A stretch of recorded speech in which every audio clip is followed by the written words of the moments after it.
Hi, my name is Zhipeng Liu. My student ID is 12195398. I'm currently a second year of construction project management student, and I'm working and studying at the same time. I'm working full time.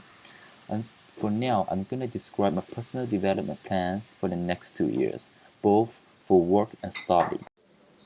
The main aim for my university study and job description is to aim for distinction in all subjects.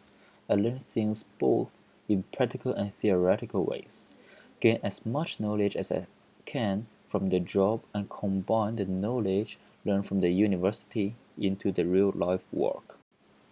Basically, there are four things that is very critical in balancing both work and study at the same time. First of all is the time management. Secondly is the pressure management. Thirdly is the work management. And lastly will be the financial management. The main reason why time management is very important is that we have no time to cope with the heavy workload both from work and university. And the only method to this is to well organize and plan ahead. The second point, pressure management, is also very important. As said, we all have pressure from both work and study, and to cope with this pressure is very important. Otherwise, we'll end up in depression. And the only method is to have a very good rest and keep myself as healthy as possible. Another point would be the workload management. The heavy workload from both uni and the job will end up in producing poor quality work for both tasks.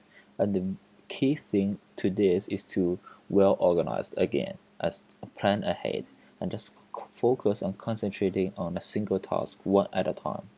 The last point will be the financial management. It's also very important as it's a very good training for life, and we have to well organize and plan for our own personal budget.